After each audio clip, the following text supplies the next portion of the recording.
என்ன வாழ்க்கைடா இது? இஎம்ஐ, கடன், சண்டை, சச்சரவு. எனக்கு இருக்கிற பிரச்சனைக்கு என்னோட பிரச்சனைய பத்தி உனக்கு தெரியுமா? நாய் பொழப்புடா இது.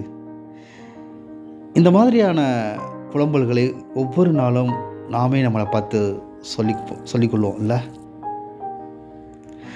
ஆனா ஒரு விஷயம், பிரச்சனையே இல்லாத ஒரு வாழ்க்கைய நெனச்சு பாருங்க.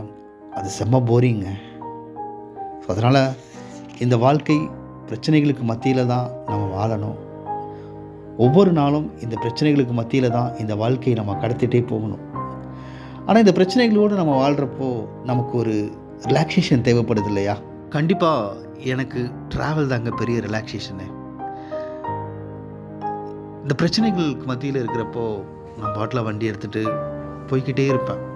எங்கேயாவது ஒரு இடத்துல ஒரு அழகான ஒரு இயற்கை கிடைக்கும்ல. அப்படியே வண்டி நிறுத்திட்டு கொஞ்சம் தூரம் உள்ளே போகிறப்போ அங்கே இருக்கிற அந்த அமைதி, அங்கே இருக்கிற பசுமை, அங்கே இருக்கிற பறவைகளுடைய சப்தங்கள் இதெல்லாம் கேட்குறப்போ என்னடா வாழ்க்கை அப்படிங்கிறதுல இருந்து இதுதான்டா வாழ்க்கை அப்படிங்கிற ஒரு ஃபீல் கிடைக்கும்ல. அந்த ஃபீலில் கொடுக்குறதே இயற்கை தாங்க. ஸோ ட்ராவல் பண்ணுங்கள். திரும்பவும் உங்களுடைய பிரச்சனைக்குள்ள அந்த வாழ்க்கைக்குள்ளே போய் பாருங்க. என்னடா இது இவ்வளோதான் பிரச்சனைகளா? எனக்கு இன்னும் பிரச்சனைகள் வேணுமே அப்படின்னு ஒரு ஃபீல் கிடைக்கும் பாருங்கள். அந்த ஃபீல் தான் ட்ராவல், அந்த ஃபீல் தான் வாழ்க்கை. ஸோ ட்ராவல் பண்ணுங்கள், ஹாப்பியாக இருங்க. பாய்.